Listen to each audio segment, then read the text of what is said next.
жаңағы бұйымдарды өзіңіздер жасай аласыздар. Бұл да монетизацияға өтіп, мен қосымша табыс тауып отырмын осы YouTube каналы арқылы. Келесі, бұнымен ғана тоқтамай, мен бала мен балабақша атты YouTube канал аштым.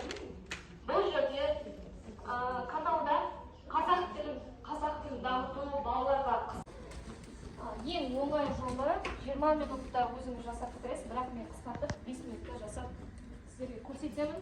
Мына жерге жайғаса қойыңыздар.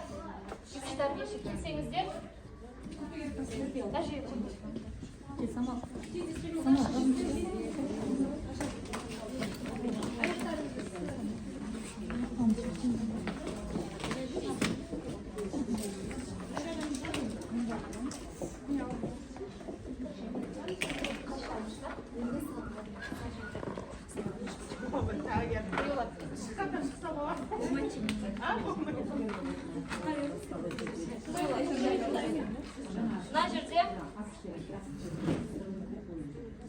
Петермен ұлттық нақышта А3 форматта ойын жасаймыз.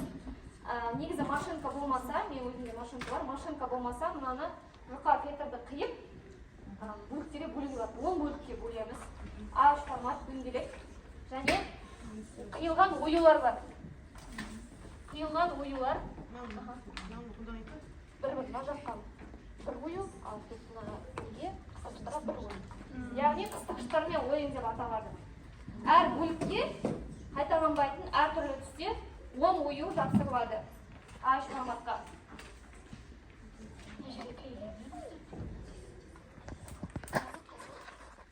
Және екі ою болады, бір-біріне қайталанатын. Яғни 5 түрлі ою, 10 түрлі ою, біреуі қыстырғышқа жапсырылады, екіншісі біздің А3 форматымызға жапсырылады. Оюларды мен ең алдымен қағазға трафарет ретінде сызып аламын. Болмаса принтерден сызып аласыз. Мынандай трафареттер, 10 түрлі оюдан трафареттер алдымен жасап аламын. Мынаның форматы алақанға сияқты. Кішкентай, қайталанбайды бір-бірімен, 10 түрлі, 10 түсті, 10 түрлі. Соны жапсырамыз әр бөлікке. Мына жақта бір айшық болса, мына жақта бір айшық.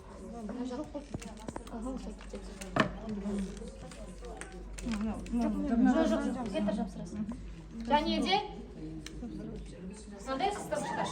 Ағаш қыстырғыштар экологиялық таза. Баланың қолына зақым келмейді. Қосымша моторикасын, ойлауын, логикалық ойлауын дамытады. Фетр жалпы экологиялық таза, яғни балаға зақым келтірмейді, баланың қолы жырылмайды, қолына аяғына түскен жағдайда, бір-біріне кеспей қалған жағдайда, бір-біріне бала зақым келтірмейді. Яғни жұмсақ, мата тектес, киіз тектес матаның түрі болып табылады. Бұл жер тәрбиешілеріміз жасап жатыр. Уақытты есептедіңіздер ме? Қанша уақыт кетті? 5 минут кетті. Дайын болып қалды. Үлгере алмай бір тәрбиешілеріміз.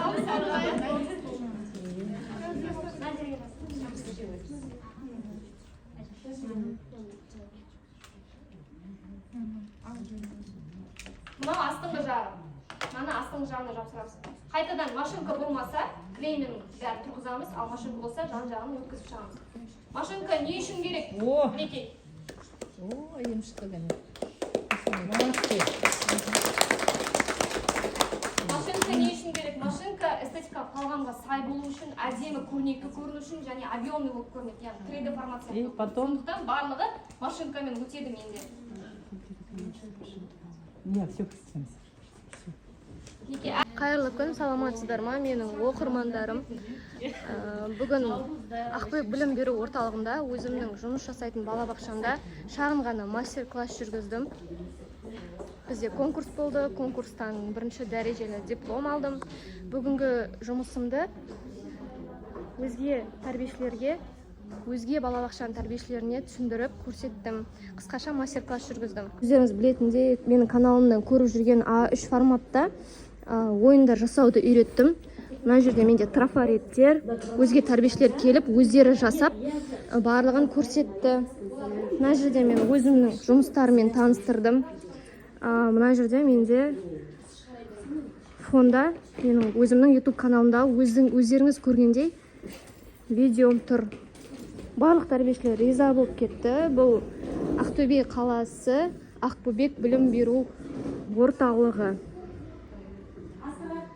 Қатысып келгендеріңізге көп рахмет. Мені көретін, танитын өзге тәрбиешілер рахметін айтып, барлығы риза болып кетті. Сау болыңыздар.